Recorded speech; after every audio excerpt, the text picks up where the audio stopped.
Hi, everyone. We can get started. Wow, that's really loud. Can we down? Thank you. Welcome, colleagues, our friends, students, to the Cassie Saluja Global Fellows Lecture with Nandita Das. My name is Nikhil Anand, and I'm the interim director of CASSI, the Center for the Advanced Study of India, and the professor of anthropology here at the University of Pennsylvania. At 34 years young, CASSI has primarily been a social science center focused on the study of contemporary India. But in recent years, we have expanded our remit to learn from some of India's most prominent voices in the humanities and the arts. This has been made especially possible through the extraordinary gift of Vishal Saluja, who's present here, which has supported the Saluja Global Fellows Program, through which we have benefited from these engagements, and our deepest thanks. My thanks also to the Department of Cinema and Media Studies, South Asian Studies, and the School of Social Policy and Practice for co-sponsoring this event. Finally, my biggest thanks are to my colleagues at CASSI, incoming director Gareth Nellis, Juliana D'Agostini, George Rushlin, Alan Atchison, Junie Bahugana, and Rachel Doherty, Kiran Kumbhar, Sita Mamudipuri, and Shahana Sheikh for their hard work in the early mornings and the late evenings in these past weeks to make this past week happen. Time has indeed flown very quickly this week with Nandita Das through her many delightful engagements involving students and faculty across different schools, departments, and centers here at Penn. Now, many of you know Nandita Das as an actor and director, but Nandita did not start her career intending to become one of India's most prominent actors and directors of independent cinema. She began as a graduate student of social work, with her eyes and ears close to the ground, as an actor in street theater, and visiting and learning from different parts of the country to understand its rich, textured, and conflicted social fabric. She became a household name for her courageous performance in Fire, Deepa Mehta's 1996 film, which featured a romantic relationship between two women, a first for Indian cinema at that time. In 2023, she directed Zugato, a film that dwelled in the structural violences visited upon the growing share of gig workers in today's economies. And in those times in between, Nandita has acted in 40 films in 10 Indian languages, produced and acted in several shorts, written a book, and directed 3 films that she will talk about today. In 2011, she was conferred the Knight of the Order of Arts and Letters by the French government. Of course, it's going to be impossible to characterize or say enough about Nandita's phenomenal corpus of work.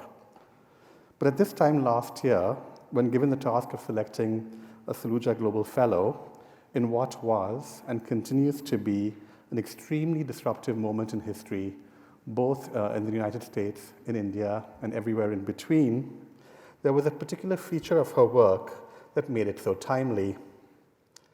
Several of Nandita's films, from 1947 Earth to Manto and Firak, and many in between, are searing, sensitive, and complex portrayals of how ordinary people navigate and inhabit worlds of patriarchy, state violence, caste, and religious difference, worlds in which eruptions of violence inflect and ramify through their lives, their families, their relationships, and deep friendships. Through these difficult times, Nandita's eye, her art, and her advocacy present a critical and yet gentle portrayal of what it means to be human in all its diversity and amidst all our imperfections. Her films are political, not polemical. They remain open-ended reflections without resolutions. They dwell and think and make meaning in troubled times. In her art and social advocacy, work in and beyond cinema, Nandita's work delineates the relentless possibility of and commitment to making a different kind of world, not from above, but from in and within the worlds that we differently inhabit. Nandita will present the arc of this work through a very short 45-minute lecture, given the work she's done. And following her lecture, she'll be joined on stage by Rahul Mukherjee, the Dick Wolf Associate Professor in Cinema and Media Studies and me for a short conversation, following which we will open it up to Q&A.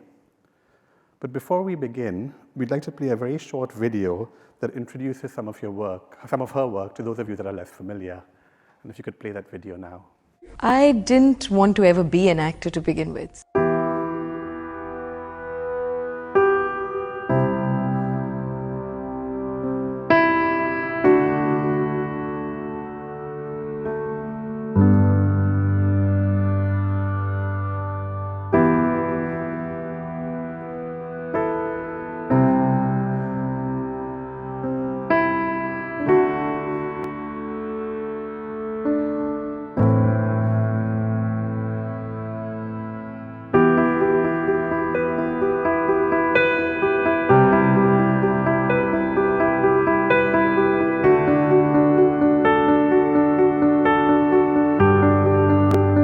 So if we really want a society, a country which is, is just more peaceful, more compassionate, more humane, then we have to have a more inclusive society. It's not even a choice. I think that's just the way it ought to be.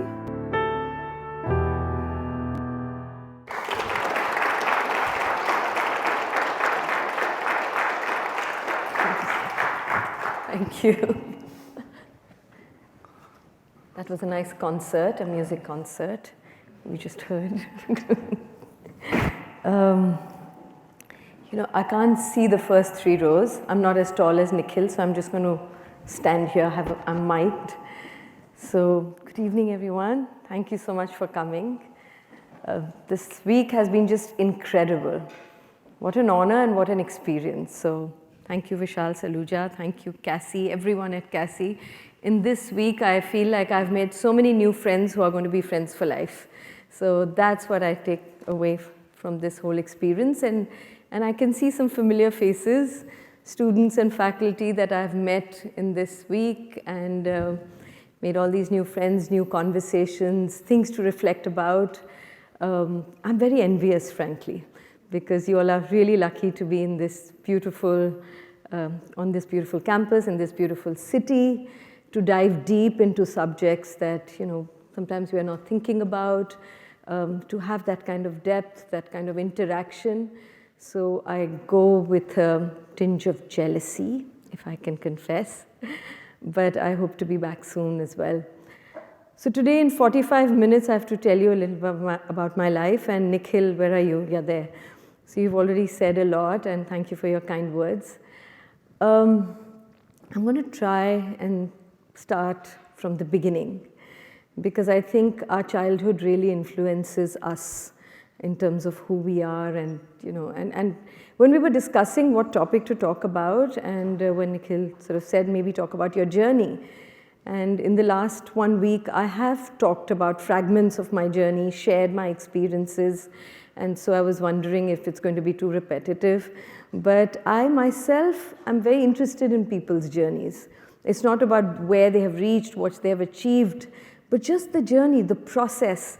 It's like seeing a musician rehearsing is sometimes more interesting than seeing the final show. So in that spirit, I'm going to just take you through this journey in bits and pieces, and whatever is left or whatever is probably worth maybe delving further into is something that Nikhil and Rahul, when we chat and when you ask me other questions and share your thoughts, we will take it from there. So I was born in Bombay, which we are now told that we can only call it Mumbai. But in English, like in Paris, you say Paris, you don't say Paris. So in that spirit, I was born in Bombay, but grew up and was raised in Delhi because my parents went to Delhi when I was 6 months old. So the first 40 years were in Delhi. My father is a painter, my mother is a writer and an editor of books. So I grew up with a lot of art and musicians and dancers and architects and the world of art. And I went to a school that was also very liberal and very inclusive, diverse. So there was a fair amount of alignment. And I think that really helps you to think about things in a different way. I'm going to take the, yeah. And I had a wonderful geography teacher, and many of you are professors, and students will know this immediately, that the love for our subjects is because we had this great teacher. Because all subjects are wonderful, but the one that really instills that love for the subject is what you want to pursue. I did 3 years of geography from Delhi University, but by the end of it, I didn't want to do it anymore. But I didn't know what else to do, so I took a year off and taught at a wonderful school called Rishi Valley, which was started by J. Krishnamurti, who was a great educationist and philosopher, and basically traveled that year. And I felt what I would love doing is to work with people and to be on the field, to be not sort of be in classrooms, but actually just interact with people. At that time, MSW was not so popular, Masters in Social Work. And then that's what I did again from Delhi University. A degree doesn't make you a better or worse social worker, but it definitely exposes you to many realities. Otherwise, we all live in little silos and we think our world is all that really matters. During my college, I also did street theatre with a wonderful theatre activist called Safdar Hashmi, who was later killed and murdered, in fact, while performing the same play that I had done 50 shows of. At the time when he was killed, I was teaching at Rishi Valley. So that really shook me up. And it saw a spontaneous reaction from many people, where we talked about how artists need to be protected, why art can threaten, and why freedom of expression is so important. After my social work, I worked with a couple of organizations, NGOs that worked with women, with children, and slowly my world started expanding beyond the world that I grew up in. In fact, street theatre and my days with Safdar Hashmi made me understand that politics is in everything. While I grew up with art, I didn't really grow up with politics in the sense we understand. To understand the politics of gender, of economics, of everything, that there is inherently, that art is also an act of politics. That understanding really came because of Safdar, who believed that street theatre was a means to trigger conversations, to move people, to make them think about issues. And then I stumbled, while I was working in an NGO, I stumbled upon acting. So let me now, okay, so this was from my early days in Rajasthan when I used to do workshops with young girls, with teachers. I used to do workshops with rural school teachers and principals and government school teachers, and just to work with them on how to make education more fun, both for them and the children, because they were pressured with 40 kids in a room. They really didn't care about it, and so to be working with them and to be working with younger children. My first film that I stumbled upon, this is the first time I'm doing it with slides, by the way, thanks to Nikhil. So please bear with me. I'm used to just sort of jabbering, but this is I think a good way to learn in an academic institution. So this was my first film. It was called Fire. A lot of people said that it was a very courageous act to be making to be acting in a film that talked about a relationship between two women, which was something that, at least in India 30 years ago, we were not talking about. And it wasn't an act of courage, because I didn't know there was going to be a second film. So there was no question of being bold in the first film. I did it because even growing up in a liberal family, we really didn't talk about these issues. And it was a very human story. I didn't understand what was the fuss all about. And sometimes you understand things intellectually, but you don't quite understand it emotionally. And this film really helped me, in a way carve my path. And I realized that what I wanted to engage most with was issues of discrimination. I wanted to dig deeper into biases and prejudices. I wanted to see what it was to engage with what we call belonging and othering. And a lot of the conversations that followed this film, I mean, I feel the film, the actual making of the film is one thing, but the film in itself is a beginning of a journey. Most of my films, it's not that you see a film and, oh, it was a good performance and it was a good film and it ends there. It doesn't. it's really beginning of those conversations that follow. I mean, even now, after 30 years, I still talk about it. There are still questions about fire. I still share those, and that's why they've stayed very sort of alive in my mind. And this film, strangely, we have a censor board that is very arbitrary, and that can, sort of censor, it has censored many films, and I've also had to fight for my directorial films with the censor board. But this was a landmark decision when the censor board did not ask for a single cut. Even the director was kind of prepared for it, but, and we were like, wow, this is amazing. And it was running in theaters for about 13 days. People were liking it, not liking it, but they were talking about it. It wasn't a film that you could ignore. And then on the 13th day, we got attacked in theaters. They started pulling down the film. They started breaking down theaters. They started forcibly, removing people from theaters. And there was a spontaneous response to it. So sometimes it needs that shaking up. In a way, it was good that we were attacked, because otherwise it would have just simmered. But because we were attacked, people just took to the streets and talked about it and said, you're not going to tell us what we should watch, whether this film is right or wrong, we will decide. So this whole conversation about freedom of expression took center stage, even though the film talked about a lesbian relationship and challenged patriarchy, talked about lack of choices that women have.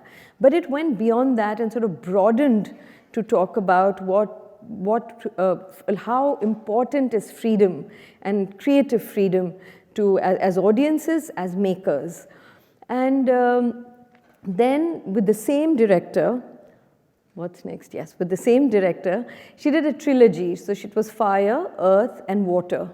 So this was the next film, which was about partition, about India-Pakistan partition set during that time.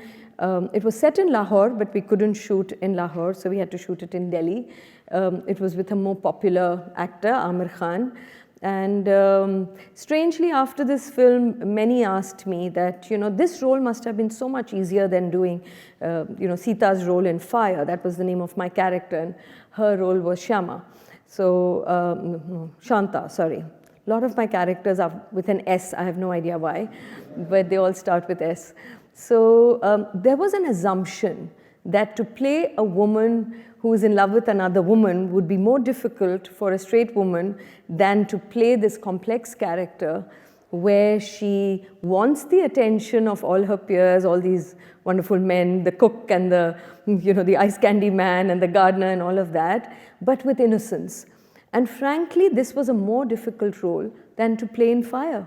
I mean, just because you have a relationship or you're attracted to a woman, you don't become a different person. You still have the same instincts. And in a way, Sita from Fire is a lot like me. She's questioning, she's impulsive, she's spontaneous, she's a bit crazy.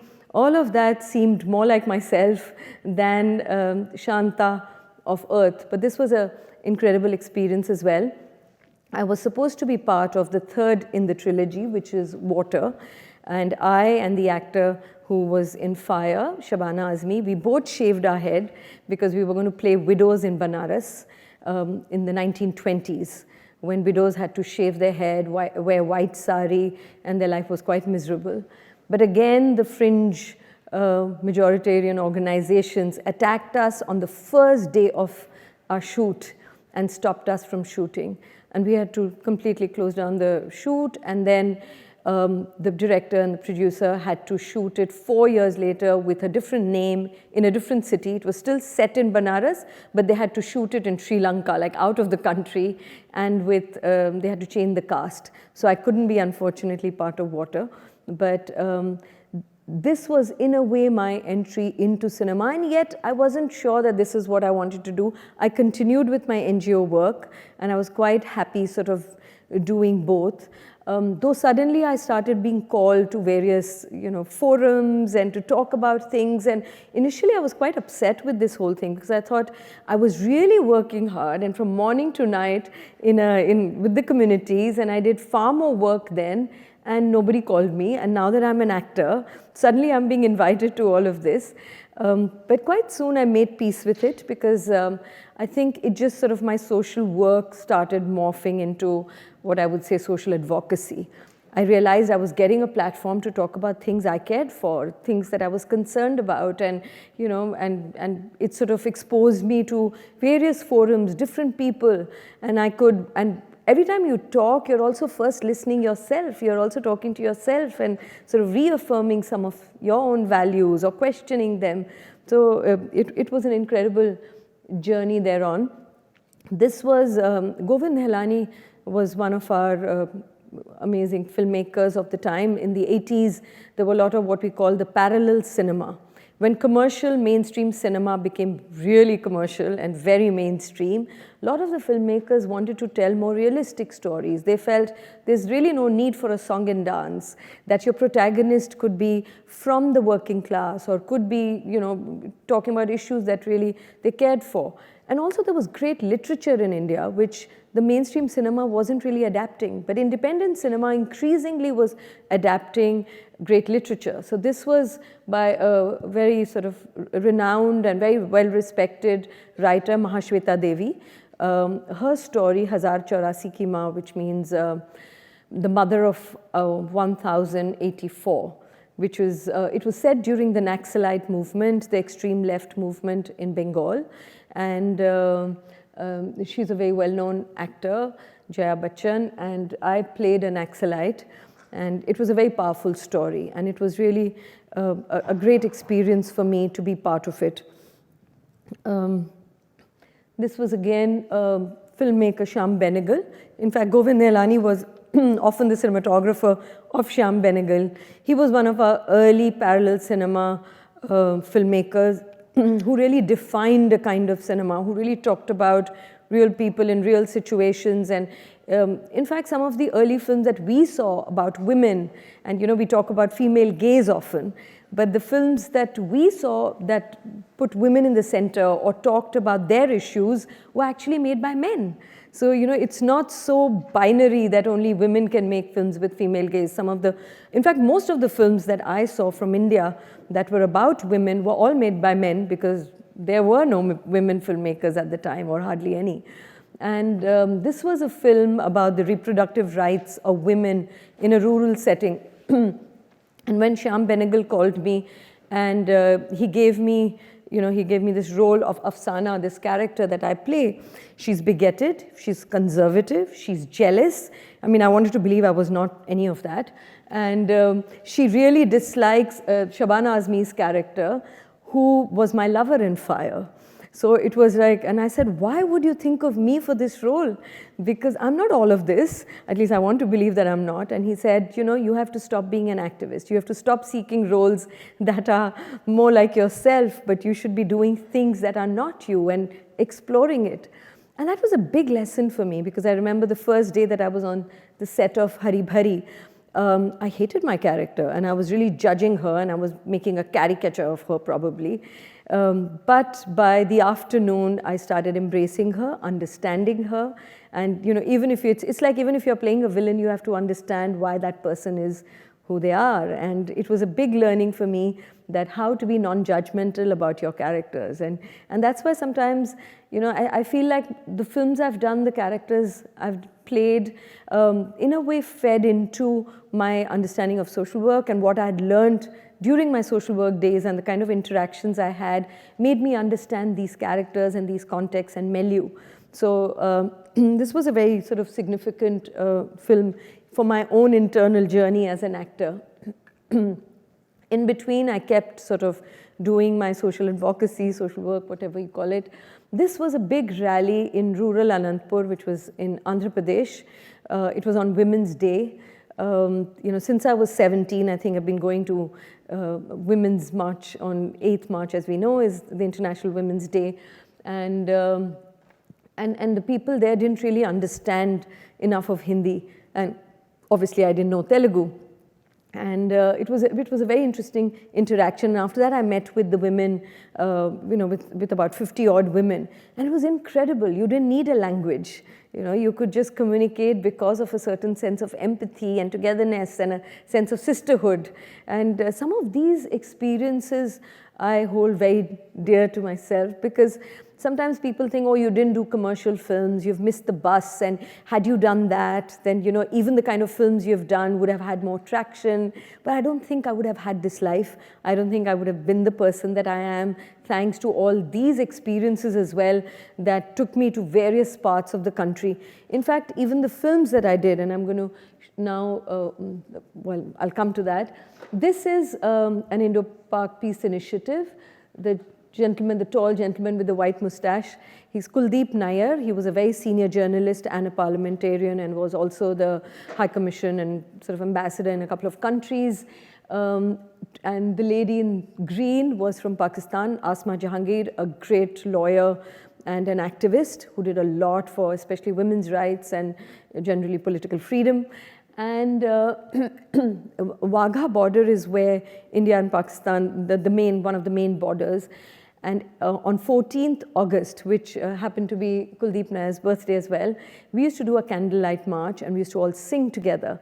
And often people on the other side of the border would sing, and this side of the border we would sing, and it was just like, there can be peace, and there was so much of idealism and sense of hope, and it seems almost bizarre, like we can't even think of it right now with so much tension all around the world, and definitely between India and Pakistan. They had created an organization called SEHER, which was South Asians for Human Rights. It wasn't organizations, but people as South Asians, any human being who believed that a South Asian identity is possible, that we could come together, that there could be love across borders, could be part of it. So these experiences were also very precious for me, because I met some incredible people who were very, very inspiring. I'm going to just take a little bit of water. This from here, this is to show you a couple of regional films that I did. What we call regional is not really the right word. You think Indian films is Hindi and regional films mean all these other languages. But India has many languages, and each language is as precious, as Indian as anything, but we always gave it a tag of regional languages. And I very quickly moved from Bombay. I used to live in Delhi anyway, which had no work. So I would travel to different places and come back to Delhi to not do films.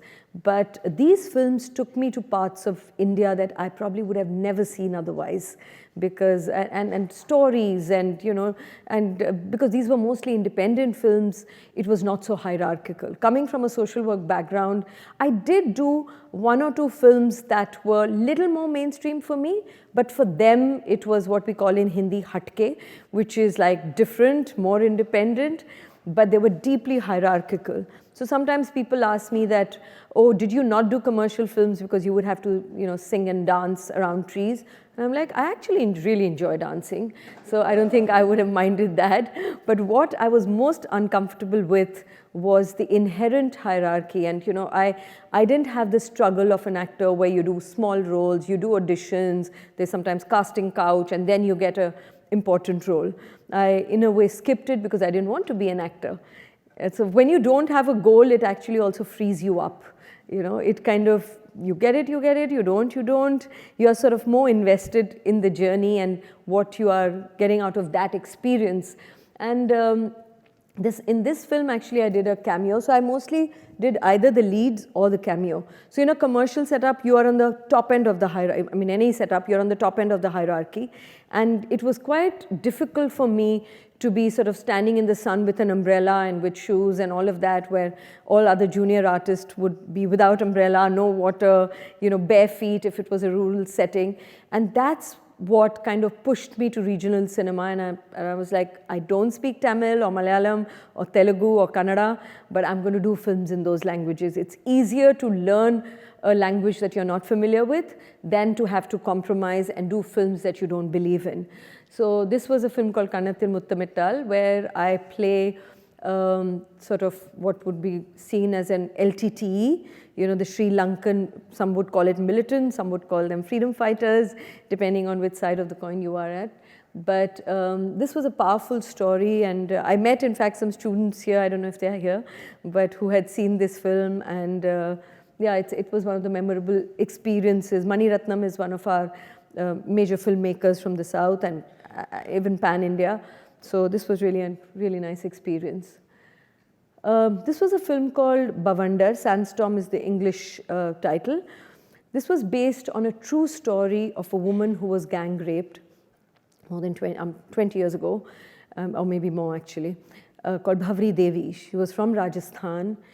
She was working for, against child marriage, and the upper caste, 5 men from the upper caste raped her, and it was just the most heinous crime, and she was very brave. She was even in Beijing as part of the women's conference. The media wrote about her, and we have had so many cases. The Nirbhaya case, I don't know, some of you would be knowing the more comparatively recent case, which still sort of got justice, but she is still waiting for justice. So this was a difficult film for me, because to be portraying somebody who is alive and real and those struggles, but because they had changed the names and the director didn't want me to meet her.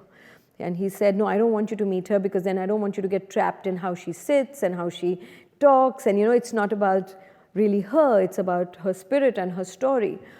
But the day I did the gang rape scene, it was one of the most difficult scenes, and it was in Marwadi. And in fact, I was telling Nikhil that when you have to ad-lib in a language that is not your own, that sometimes becomes difficult. Marwadi is quite close to Hindi, but is not Hindi. So when you have to ad-lib in a language that is not quite your language, it becomes difficult. But that was smaller, that was a lesser problem. We were in the desert with the sand, sort of in my mouth, and they wear a lot of jewelry. The jewelry had all dug into my skin. I was bleeding. It was blue, and it was just you can imagine a gang rape scene is such a traumatic, even though you're just play acting, these are all actors. But it was really difficult, and once the scene, one of the shot was done, and when one of the men, the rapist, were walking back in the middle of after finishing one take, somebody sort of sneered and just sort of said, he said, hey, was that fun? And I heard that. And I was just so shocked. It's probably the only time I screamed. And, I told the director, I'm like, what is going on? And usually a scene like this is a close set.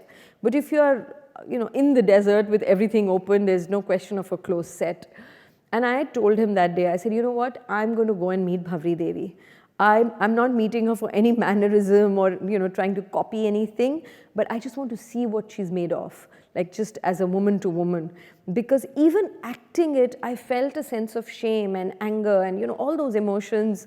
And I just want to know what kind of a person she is.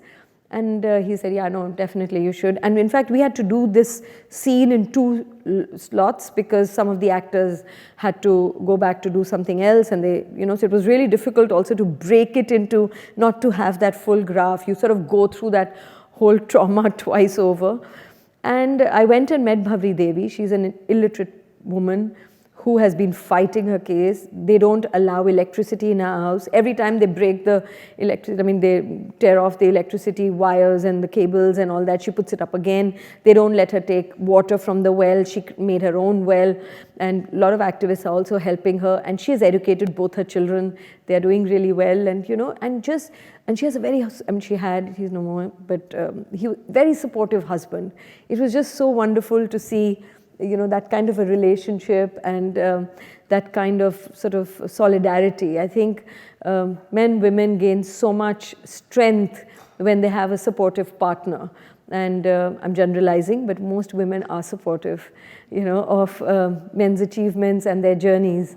And often in India, in traditional societies, and if I can take the liberty of saying all over the world, we don't sometimes get the same level of support, and that's why women don't bring out their full potential often. So just to see that in this household was just very moving experience, and I came back and I don't know, it just sort of gave me the strength to continue the work I was in this film.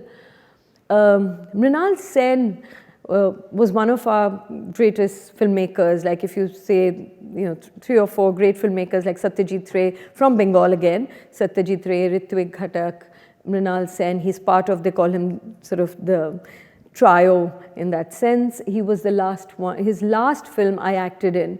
I was very close to him as a person as well, and he was just an incredible human being.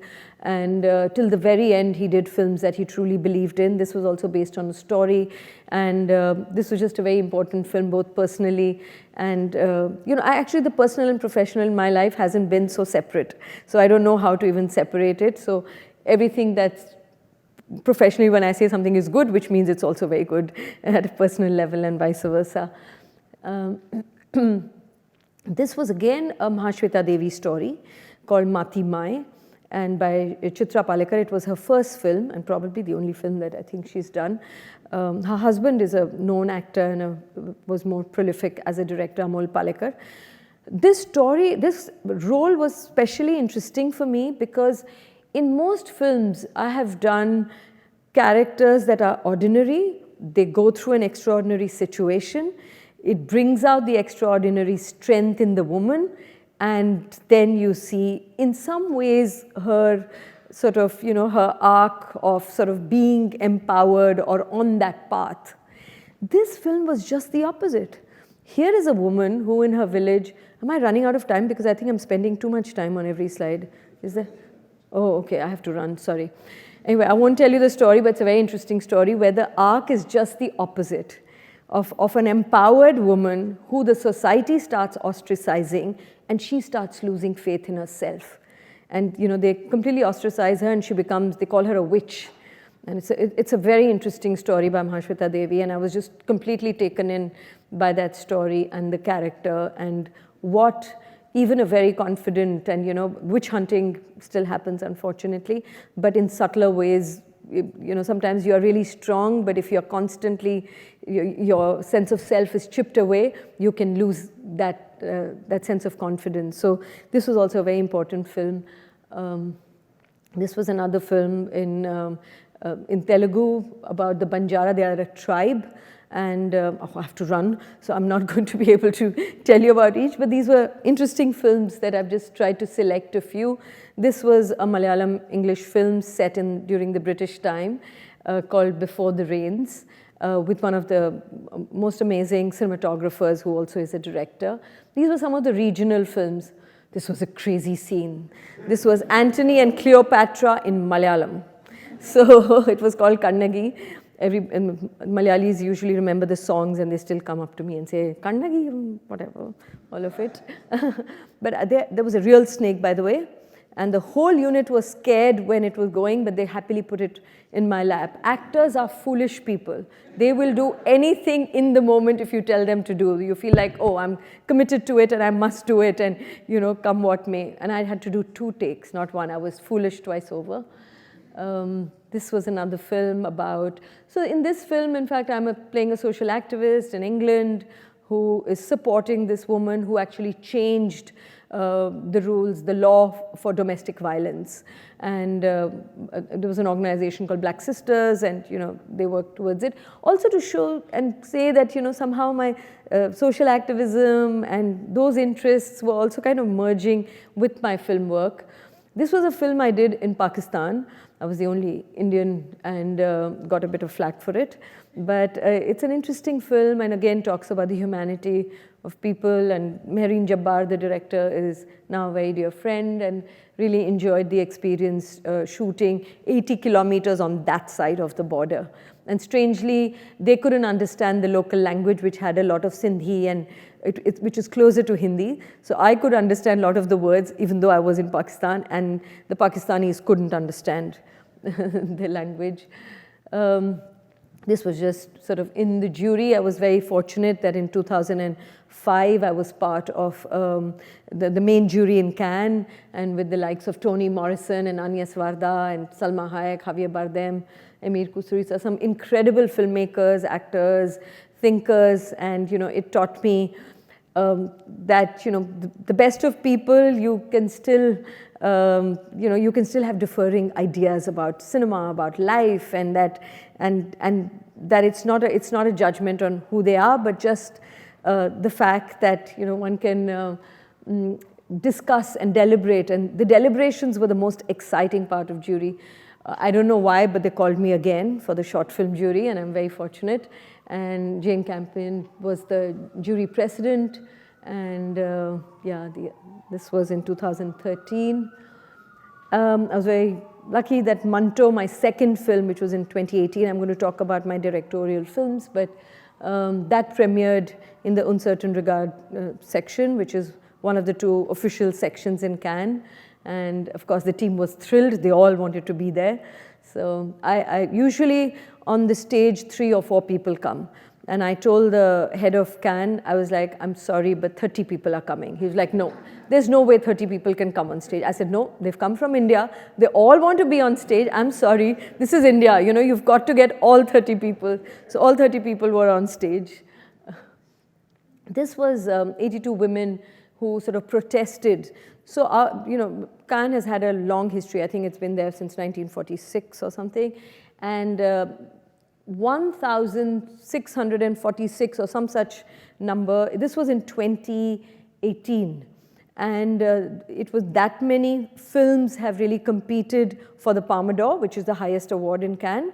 That many directors, but only 82 women filmmakers have had the opportunity to compete. So this was kind of a representative of that protest, that there is an inherent inequality, and the festival organizers were quite open about it. So yeah, there was Cate Blanchett and Salma Hayek and Agnes Varda and many others who sort of protested. Okay, I have raced through that. When I was an actor, I would say, oh, my film, Bhavandar, or Before the Rains, etc. And but once you start directing, you feel those were the films I acted in. These are my films, because this is where you get the opportunity, right from its inception to its fruition and everything in between, that you're able to, sort of make decisions, and you're able to do it in the way you want to. You don't always succeed because there are many other factors that you are sort of navigating, but it is still something that you feel like it's your baby. So Firaaq was my first film that I directed in 2008. In 2002, we had the Gujarat riots, which was one of the first sort of acts of violence that we could see on television live. Till then, we used to see images, we saw a bit of videos, of course, partition stories we had heard, but we had never really seen. That was a time when there was 24-hour live television. We have a channel called NDTV, and that's when it came out. And just seeing all of that just seemed crazy that in today's modern world, this is what's happening and we're just watching it. And that's when I started doing a series of talks in colleges called, I named it Identity and the Notion of the Other. And I realized that those conversations were just getting so polarized, and I just wasn't making any inroads. It was just becoming Passions of Flying, and and I felt like I want to do a film about it. And that's when this Firaaq, and it was meant to be a 2-actor film. The last story began as a mixed marriage couple story, and then very organically moved to all these different stories that you see the faces of. And it was more about the aftermath of the carnage, because I personally don't like to see violence in films. I myself shudder. So therefore, it's more about the aftermath, when everything that lingers on, whether it's guilt, it's anger, it's emptiness, it's desire to take revenge, it's not knowing where to rebuild your life, hope, all of that. So it was more representative of the emotions that people went through. Firaaq was distributed and marketed quite badly, and I had sworn I would not direct another film, because it was a lot of myself that I'd put into the film, and it just felt like if it doesn't reach the audiences, unlike other forms of art, you can write a poem or do a nice painting, and even if nobody sees, you still have it with you, and you still have that satisfaction. But film is a medium to share and to communicate, and especially for me, it's really been more a means than an end itself. But Manto was, he was a writer of the 40s. And when I started reading about him during his centenary celebration, which was in 2012, I was very taken in by him. He spoke a lot about censorship and freedom of expression and writing and the power of literature and what literature or art can really do. And it just resonated deeply with me. And I started researching, and I realized how difficult it was because he was an Urdu writer. I don't read Urdu. The English translations weren't good. He died at 42. It was so difficult to find stuff beyond what he had written. There were hardly anybody was alive who had seen him. I went to Lahore, met with his daughters, who were very young at the time. And but his sister-in-law, his wife's sister, was still alive, and she gave me some nuggets. And that research took almost 5-6 years. It was sort of really a labor of love. And the more I got to know about Manto, and not just Manto, that world and that time, and it sort of deeply moved me. And that's when I made Manto, which was, I took 4 years of his life, before and after partition. 2 years before partition in Bombay. He loved Bombay. And 2 years, he never thought he would ever go to Lahore, but the circumstances for Muslims at the time were such that he did finally go. And he also wrote some of the most amazing stories after he had gone there. And he's written a lot of Bombay stories because he truly loved it. So that was Manto. In this film, I tried to also weave in some of his stories, the stories that he had written. I really felt that it's very difficult sometimes to separate, the writer from what he's written. And to know the man, you have to see his writings, his stories. And to understand his stories, you need to know the man. So they have kind of very seamlessly been woven into the telling of his story. And I was very fortunate to have lots of actors who kind of, some for the love of Manto, some for me, and were part of this project. Again, it was distributed and marketed not in the way that I would have liked. So again, I was sort of, should I be directing anymore or not? But during the pandemic, we were all in the comforts of our home, and we know that in some ways we were more privileged than many others. And we were ordering food and ordering things from Amazon and others. That's when I started writing Zwigato, which is, and the word Zwigato is because we have two major food delivery platforms. One is called Swiggy and one is called Zomato. So I wonder why they haven't sued me, but we kind of created a fictional name called Zwigato. And a character who plays the protagonist, he's a very popular comedy actor who hosts a comedy show. And it was sort of an unusual casting, but he's really good in the film.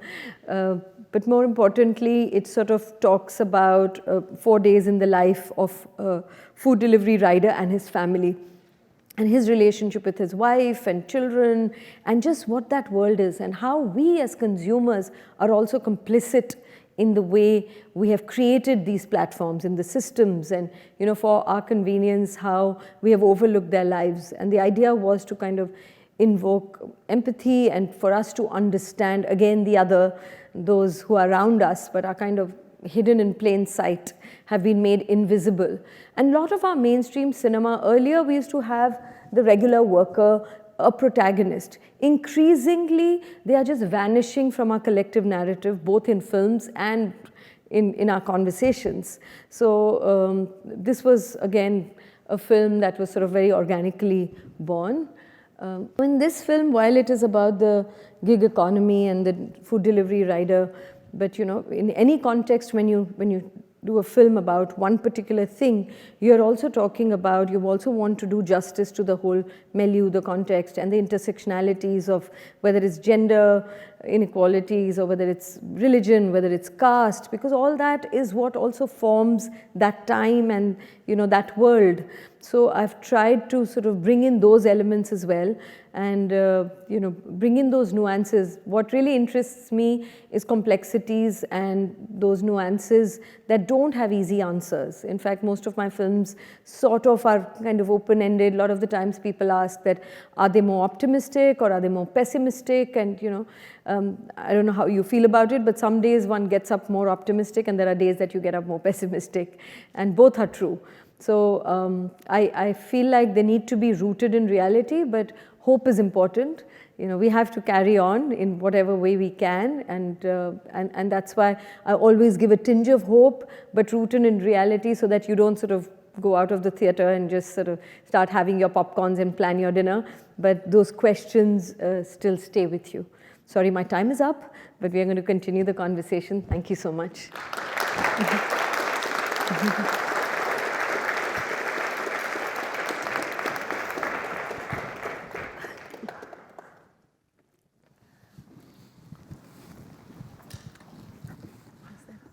We can sit on the stage and answer some questions. Yeah, that's great.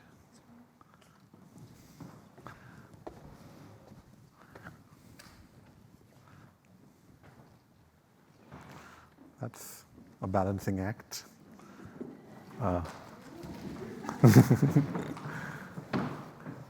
Thanks so much, Anandita. That was really terrific. I would like to invite you back up on the stage. Also, Professor Rahul Mukherjee, if you might join us. We're going to have maybe 15 minutes of Q&A and conversation, and then open it up to Q&A. On my feed, for some reason, there was an interesting quote that had popped up. These days, I think the algorithm doesn't only know what you're talking about, but what you're thinking. And I wanted to actually end it with this quote, but I forgot. So I'm going to still tell it to you while they arrange it. So I read this, which is by Oscar Wilde, and I somehow felt a bit validated for the choices I've made, and I felt like, I think he said this for people like me. So he writes, if you want to become a lawyer or a politician or a grocer, you will invariably become it. That is your punishment. If you never know what you want to be, then you can never be anything in particular, and that is your reward. So I just felt like it kind of captured a little bit of the reward that I get through all of this madness.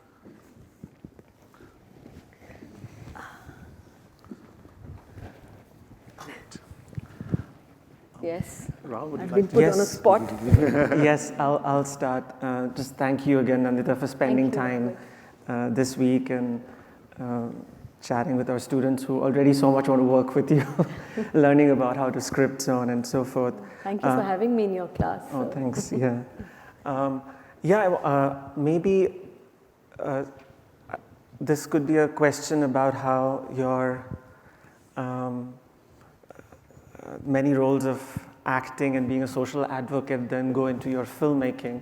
So I do want to ask the question about your films, the ones you've made, but also ask how you as an actor as well as a social advocate that goes into your filmmaking. So I was thinking about all these three films that you've made, whether it's Firaaq, which stitches together so many different stories of individuals and families torn across by communal discord, or Manto, where it is about the individual Manto, but it's really about his relations, the kind of social milieu in Bombay, and actor Sham, Ismat Chugtai, the writer, Ashok Kumar, maybe, the Bombay talkies. Yeah, and it's telling that you took them all to Cannes premiere. It makes sense. And I'm asking you this because it seems that filmmaking does require a certain kind of assembling, of assembling these cast of characters, some who are in very bit roles, but who we all kind of remember. I certainly do each time, even if they've just a minute or two. And I ask this as a way of asking you whether your being a social advocate has also involved, being in rallies, going on the Indo-Pak Initiative, Peace Initiative, whether some of that assembling, of putting together this kind of cast of characters, or stitching together a society for these very issue-based films you've made, how does that kind of get into your filmmaking, both in the kind of practice of filmmaking, but also in the kinds of stories you tell, which, Well, I kind of began by saying that, everything you do, whether it's your childhood, whether the choices you've made before, whether the experiences, the exposure, all of that informs you, no question about that, right? So the fact that I gravitate towards stories, both as an actor and a filmmaker, towards stories that have something to do with the human predicament or to do with certain social issues.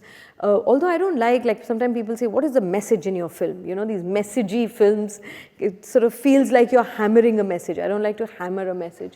For me, they are just humanistic films that talk about relationships and human beings and everything that we go through.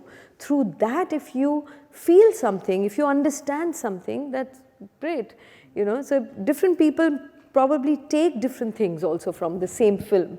So I think definitely my social work experience has informed the choices, not just the choice of films, but how I make them. Like I try and keep my set as democratic as possible. For me, that's equally important. You know, how you treat people on set, how you bring them together. And you almost become like a parent because there are 200 people. For some reason, Indians have huge crew. And I've never understood why they are so big. I think it's like an endeavor of employing just more people. So the same film that you do here, maybe, you know, 3 people's work, 1 person does. There, one person, what? I'm saying ulta. 1 person's work is done by 4 people, you know, that kind of a thing. So, so you almost become like a parent and you're taking care of everyone. So I think assembling people, bringing people together is very much part of that process. And the things that you learn in social work, it's a lot to do with just people, right? How are you dealing with people? Different actors have different methods of working. The crew, there are a lot of egos and passions that fly on set because it's sometimes high tension work. You have a deadline, sometimes the actor comes late, sometimes there's just a cloud, now suddenly it's gone and everyone's kind of running around. Everything that you can think of that's going to go wrong does go wrong. And that's why I was telling the other day as well that shooting is my least favorite part of filmmaking, which sounds weird. And editing is my most favorite. Post-production is my most favorite part of filmmaking when you think, finally, I think a film is emerging. You know, when you shoot, you feel like whatever I had planned, nothing has happened. And you really feel disappointed. But that energy on set, like you don't feel hungry, you don't feel sleepy. I don't know, you are on some adrenaline rush where you are with it. So I'm sure, not consciously, but I think subconsciously, I have learned a lot from my early days in social work and being with people. Thanks. Is it your chance now? My turn. Do I do a ping pong? You talked a little bit about like the journey as process, right, Right. at the beginning. And I wanted to say a little bit more about the process and the journey, right? Which is to say, like, so many of your films have... Sure. So many of the films that you've acted in and also directed are emergent out of like very different worlds in India, not just across region, but across different layers of society, caste, gender, patriarchy, and so on. And so as you craft your acting and directing in these different roles and in these different worlds, can you say a little bit more about how you prepare for these roles, but also for writing a script like Firak or like Maddo? Yeah. So a little bit more about the process. Well, I mean, as an actor and as a filmmaker, they're very different processes, right? I mean, after directing, acting seems a bit of a cakewalk because you enter other people's stories, you've been given a script. Some people do method acting. I'm not a trained actor, trained filmmaker, trained writer, none of those. So I've been really learning on the job and I rely a lot on my instinct.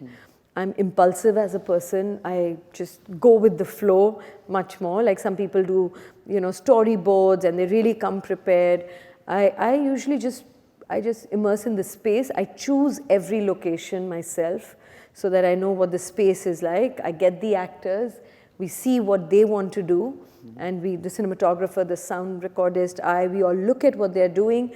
You guide them if there is any changes that you want, and then you shoot, right? So my process in that sense is far more spontaneous. Even when I write, usually people write a story, then they write sort of scenes, like what we call like a step outline of it.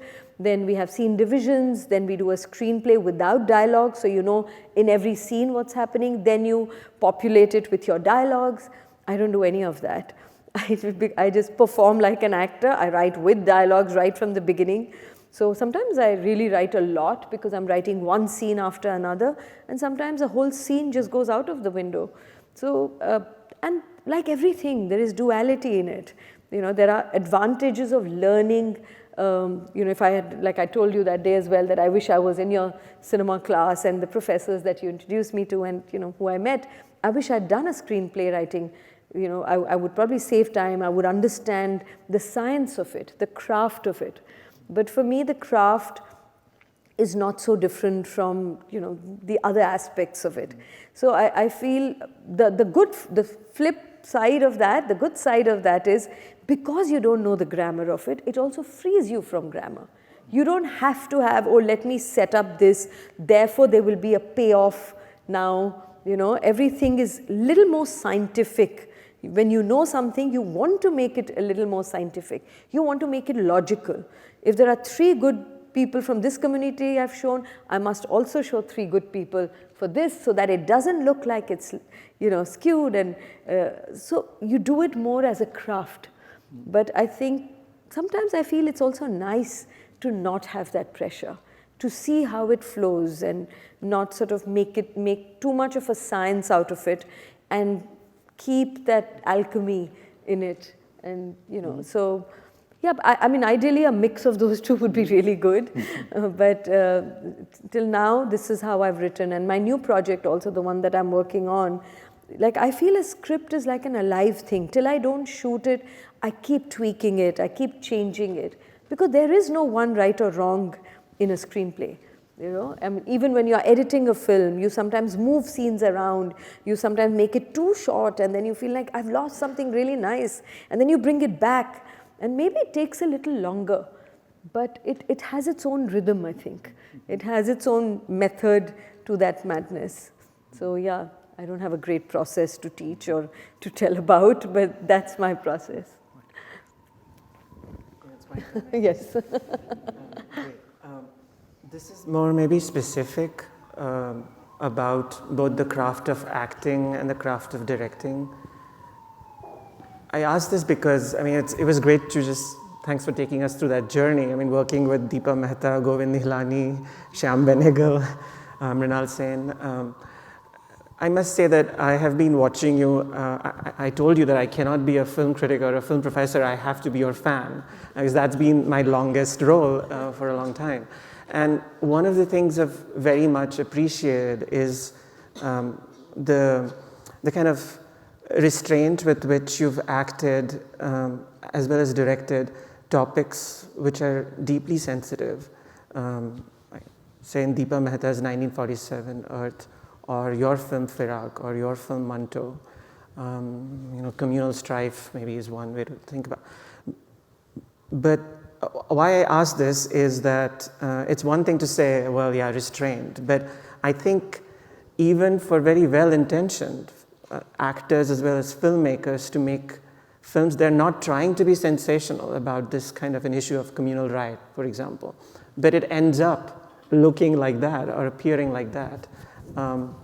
So I want to understand how you do it, directing such a cast of characters amidst that kind of situation, with that kind of sensitivity to the topic, which does not become, rabble-rousing or sensationalist.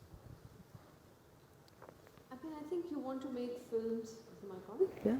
Okay. You want to make films that you want to watch. The kind of treatment, it's all about the treatment, right? You can take the same script, the same story, and give it to 3 different directors, and they will make 3 different films, because it will depend on their sensibilities, what they like. Like, who can decide is it too much or too little? Like, it's a difficult thing to say, right? Sometimes you make something that's maybe too subtle for some people. They will be like, I didn't understand, it, or to some activists, it's like, it's not political enough. The polemics of it is more what you want to show. Or for some people, it's too political. Like, why are we even talking about all of this? So I think different people have different reactions. You can't keep an audience constantly in mind and say that I should make it less subtle or more subtle or less sensational, or the acting should be more dramatic or less. The material tells you what you need to do. It's while you're writing it that you are seeing it. And that's why I like to write my own scripts, because when I'm writing, I'm directing it in my head. So even when like sometimes people, when they read it, they don't feel the same feeling when they actually watch the film.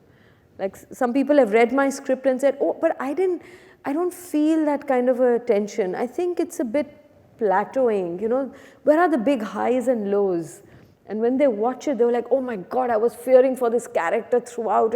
It felt like a thriller. And I'm like, really? It wasn't meant to be one, you know? And it's the same script. And actually the film is quite close to what I've written. It's not that different, because I keep tweaking it as I'm going. And it is that I don't like sentimentality. I don't like manipulation. When a film manipulates me, I'm out of that experience. For me, it's not immersive. You know, just take me on this journey. Don't tell me how to feel. Don't put on the music before. I mean, some of the trailers had music that is not even in the film. So don't judge by that. But, you know, sometimes a music is leading you. Oh, you must feel fear. You must, now something good is going to happen, or whatever, you know. So I don't like to manipulate. I don't like to teach, you know. So there are certain things that I try and stay away. And also at what stage you are in your life. Like, I think Firak, if I had to make it today, maybe it would be different. Or if Zugato I had made then, maybe it would have been different. I don't know. But I feel like it's all about that treatment. And the more complexities, the fact you're not able to put your finger onto it, you're not able to get easy answers. It's like sometimes when I speak and I hear some other, you know, film actors and filmmakers speak, sometimes they speak beautifully in lovely sound bites. And I'm like, whoa, whenever they are quoted beautifully. When I'm quoted, it's all over the place. Because, you know, I'm first decoding the question, then I'm saying it's this, but it can also be that. And then I'm talking about yes, but it. So ambiguity, complexity doesn't have easy answers. So if you get that feeling, if you get that thing that I'm trying to share and communicate, then it's fine. You may think it's too ambiguous. Or, you know, it's not clear, what is she really trying to say? You know, it could be. But I hope that I can make, in fact, more complex and more nuanced films, and things that, because when very major things happen, when very dramatic things happen, it actually doesn't move us. It may move us in the moment. We may feel like, whoa, what happened? Like this food delivery rider, if he had met with an accident or somebody had slapped him, you know, it would be like, wow, people can be really nasty. But you don't see yourself doing that. So you can remove yourself from it. You can say that, oh, well, I would never do that. So, you know, I'm not that person. So it is about somebody else.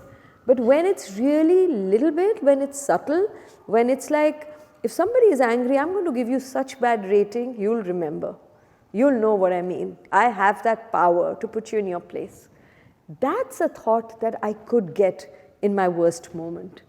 And that's what I want you to feel what that person is, or, you know, to relate to that person. So that's why when we do big things, I feel like you remove yourself from it. When you do subtler and lesser things, I could think like that. I could say those things. It's not too bad. And it brings out, you know, that side of me. So that's the kind of cinema that I enjoy, and I hope that I can make the kind of films that I would like to see. No, thank you. This was really helpful. I mean, there's such dramatic expressivity in your work, or when you're directing Nawazuddin Siddiqui, but it's never Rahul, you quite... can't be the fanboy. Okay? But it's never quite sentimental. You are the cinema professor. Your questions need to be like more complicated and theoretical, and I wouldn't know the answers. So my answers will be shorter. Great. Maybe just one question out of left field, Okay. perhaps. And this comes from the two of the films you made and directed, from Firak and Manto. And in both films, they're very important relationships of friendship that are strained because of the historical events taking place in each film. And these are friendships across difference, of course, and also like very enduring. And it's something that's like actually like stuck with me, maybe to hear you think a little bit about how you negotiate friendship in these otherwise polarized times, and how you work to manage and maintain friendships across difference, and that's too much. Yeah, well, yeah, I haven't thought about it, but I can think about it right now. Yeah, I think friendships, when relationships get challenged, when there is a sense of betrayal, what are those circumstances? Violence, riots, these are situations when sometimes the worst comes out of us. And, that's when we really get to know ourselves. God, I was capable of that? Like, what made me say that? And I think and you're right, in both the films, there is a sense of betrayal. In fact, strangely, if you think about it, in both cases, and it's not being done consciously, but in both cases, actually the friend doesn't betray. There is a fear of betrayal. When you become really vulnerable, when the atrocities or the mood of a city or the times are such where you think everybody is attacking you, you start doubting even your loved ones. You start doubting people that you trust, and it tests your friendship. But sometimes you go over the hump, sometimes you don't. Sometimes you succumb to that. And I think that's what violence also does. Violence breaks families, violence breaks friendships, and that's why violence begets more violence. And so yeah, I think it maybe not so consciously, but I think that was definitely part of the impact of violence. I'm very sort of concerned with just the impact of violence and what it does to us and what it does to our relationships. So I guess, yeah. Did I answer all of your question, or was there something? Yeah. Okay. Great. We actually have time to take questions from the audience. Alan has a microphone, so if you get seen by him. Alan, you can't favor your mother, so but if you wanted some nepotism, I wouldn't mind. You can give her the first mic or here. I leave it to you. No, you choose. I don't want to be partial to anybody. There's one here, there's one here, there's one here, two there. You were partial. Thank you, Nandita, for giving me the chance. I'm humbled by your presence, and thank you. I'm so humbled to meet you. You started your humble beginning as a geography professor, or geography teaching. Student. Yeah, and then suddenly you become geographically going to all different places and learning different languages. It's very challenging, and also taking care of all this from social to cinema. How did you do that? Who was your role model? How did you come like this? And I am so impressed. I'm only a biomedical science professor. I don't know anything about this. But your talk was so inspiring to me. Thank you so much. And it's very humbling to me. Going forward, would you bring Bollywood and Hollywood together? Oh, God. I have no such powers. But, yeah, I mean, I think most people, we juggle so much. And I think just women juggle so much, right?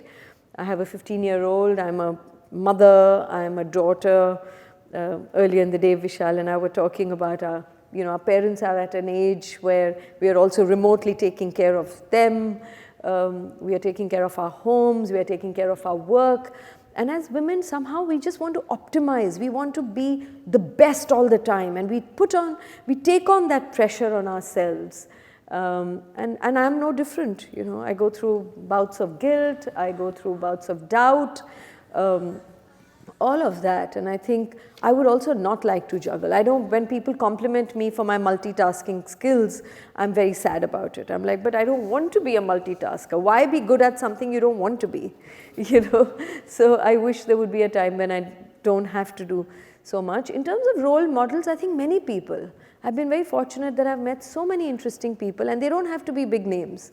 They are people in life. I mean, so many wonderful people that I've met here. And along the way, and they all sort of subconsciously become part of your world, and they help you in your journey. And the only way you really get to know that you're changing is when your response changes to the same thing 20 years ago. My core, I think, has remained the same. Usually our core values and all of that remains the same. But how we respond to similar things, how they change, is different. Like now I'm realizing what I missed when you asked me about friendship, that how do I navigate through my friendships.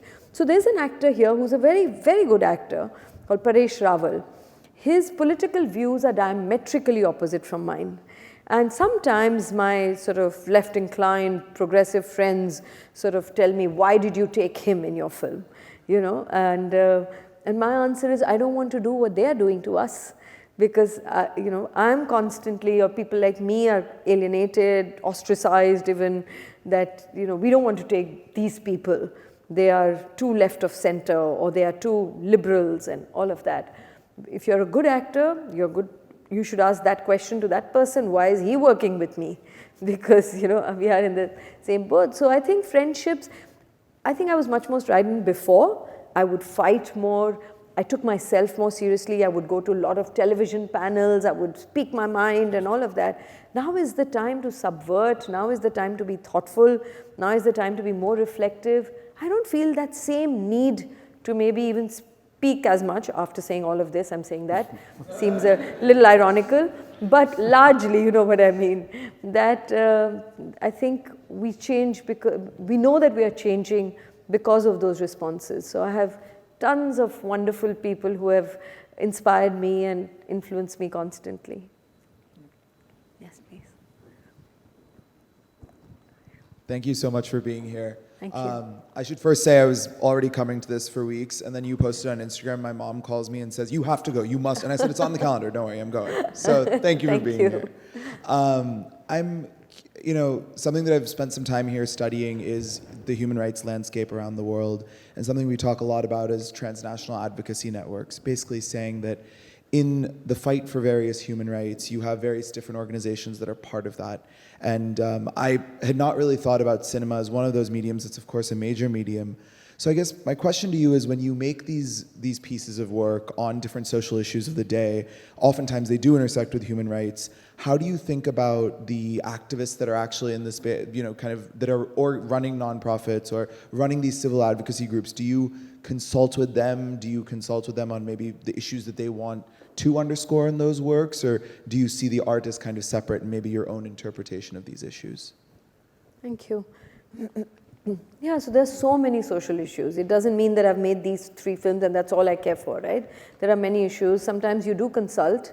Like for the gig economy, I did consult some of the gig people who are working with the gig workers and all of that. Sometimes they use these films to trigger conversations and, you know, discuss these issues within their forums. So there is a lot of exchange of ideas as well. But it's like when many things happen simultaneously, we see a tiny visible change, right? Policymakers are doing their thing, people on the ground are doing what they can do best, we as filmmakers are telling those stories. When all of this comes together and and it's sometimes not even conscious, they could be doing their thing, they're probably showing a film of mine that I don't even know that they have used that film, or I might be using somebody's report as part of my research and they may not even know that I'm using that. So I think all of it kind of, you know, hopefully if there was joining of those dots and if we could work more closely in these issues, it would be good. But it's like when I did Firak, there were people who were doing research on the Gujarat riots and, you know, of what happened. I took some of it, but my main research was just meeting people there, going to the relief camps and talking to the people on the ground and seeing what they were going through. So a lot of the research is just human research and things that you have experienced. I mean, some of the characters are not even from Gujarat. Like the older character of Nasiruddin Shah is probably an amalgamation or a composite character of many of the older people that I've seen who are so optimistic still. Like he's a musician and he feels he's going to leave his doors open every Sunday and people are going to come and listen and sing together. But that doesn't happen in the last 4 weeks and he doesn't understand. Every Sunday he still keeps his doors open in the hope that people will come and, you know, hear it. So yeah, so it's a bit of everything. Thank you. Who has the mic? Alan, there's a question here. Yeah, Alan. Thank you, Nandita. Thank you you. did just an amazing job sharing your journey with us, and Thank you know, it was Thank you for very- inviting me and Absolutely, doing this. and what an open and authentic voice. So thank you. really lovely. I was just curious to hear whether you've missed acting in these last few But I years. miss acting. And whether we might see a trifecta from you where you write, direct, as well as act in your own movie. Thank you. I don't know. I don't think I really miss acting. I mean, I would like to act, but with a good director or with something that's really substantial, not act just to be busy or to be sort of relevant in the field. And the next film that I'm doing, I've never even done a cameo in any of my films. And there are enough cameo roles that I could have done, especially in Manto and Firak and even in actually Svigato. And I was told by the producers also, why don't you do this Hitchcockian, like presence in the film? And I didn't, because I'm a very hands-on director and I'm jumping around on set and I feel like, oh my God, that would be too much pressure. But in my next film, which is only a 2-actor film and it's pretty much in a house, it's about relationships. It kind of, explores what marriage and separation and motherhood and everything that I've experienced, and I know a lot of other women's stories and men's stories. In that, I'm actually considering acting in it. So I don't know, fingers crossed that I'm able to do that. I have to get a really good crew and a really good husband in the film so that they all can support and tell me when I'm not doing a good job and can sort of pull my ears. And so, but I hope to be acting in that film. Thank you for asking. Time for one more question. This gentleman has been raising his hands for a while, but we'll take yours as well. Here. Thank you. Both a pleasure and a privilege. Thank you. Listening to you. I noticed that you acted in 2 movies made by Raj Mundra. Jagmohan Mundra. Jack Mundra, Yes. sorry. If I remember right, he started out with exploitation movies. Did you have any hesitation working Yeah. with him? I wouldn't say exploitation films. They had a sort of a sexual thing about them, his early films. And he used to write Jag Mundra.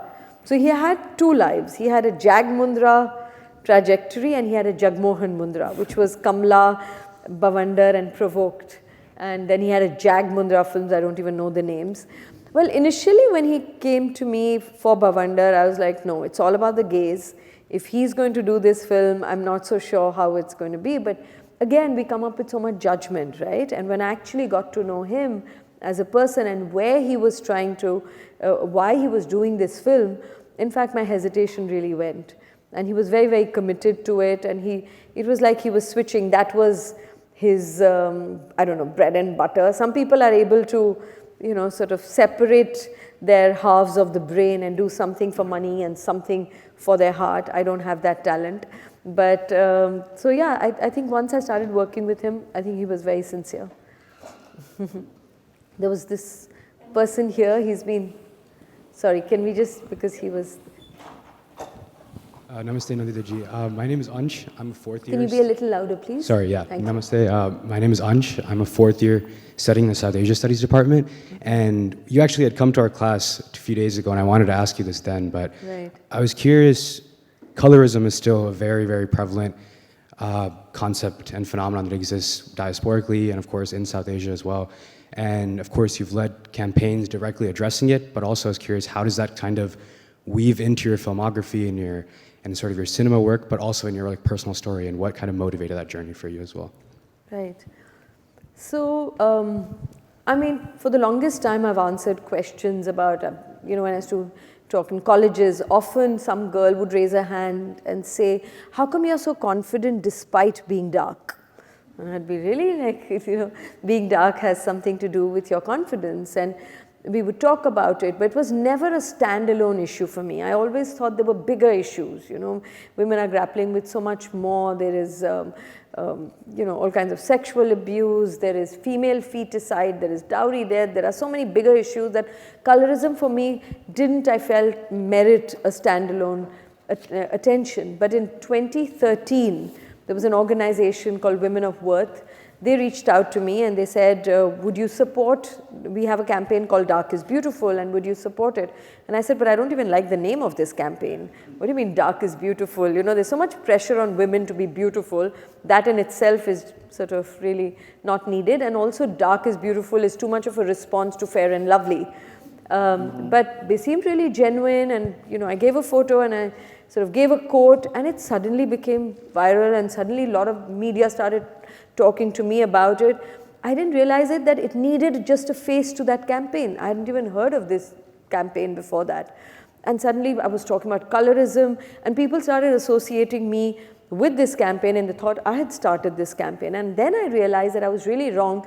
It probably needed more attention than I had imagined it to be, because it was really attacking people's sense of self, and especially young women who for the longest time were just going through this you know, lack of self-worth just because they were dark. And so many women would come up to me and say that, oh, you know, I feel seen now, and thank you for doing this campaign. And when they had their 10-year ceremony, no, sorry, it must have started in 2009, because in 2019 we did a small music video called India's Got Color, because I didn't want to use Dark is Beautiful, so I just called it India's Got Color, which means you can be any color, just embrace whoever you are. And the whole idea was how to be just comfortable in your own skin. And you know, and that's how I've been supporting it. And I think how it's come into my work, when something you absolutely believe in, you don't even have to consciously make it part of your work. Like even in Manto, when I would call these junior artists, we have coordinators who get you these junior artists, what sometimes colloquially are called extras. So the minute you ask for junior artists on the street, like street hawkers and working class, they will get everybody who's dark. You know, when you get a fancy party, they will get everybody who's light-skinned. And I would say, no, that's not true. Or if I was playing a slum dweller, if I was playing a rural woman, if I was playing a Dalit, then my skin was fine. But the minute I played an affluent, educated person, you know, then I had to lighten my skin. Even good directors would sort of tell me, I know you don't like doing all that, but please, like, you know, people won't accept this character. And then I would say, well, then it's wrong casting. You shouldn't have taken me. And sometimes we have argued and they have not put makeup, and when I've seen the film finally, my skin is much lighter. So in post-production, they've lightened me. I even have articles on this campaign, and the whole interview is about it, and I'm 10 shades lighter in the photograph, because they have done me a favor, you know, by lightening me. They think they're being really nice to you. The makeup artist, the first thing they tell you, don't worry, I'll make it really light, you know. So I'm like, that's my worry though, that you will make it. So yeah, so sometimes you just you champion causes just because they come your way, and you just find the ridiculousness of it, and you know, you don't sort of consciously do it. But this is, I think, an important subject that needed attention, and I'm just glad to lend my support to it. This has been phenomenal. Thank you, Nikhil. Thank you so very much, Nandita. Thank you all of you for coming. And to you and to you.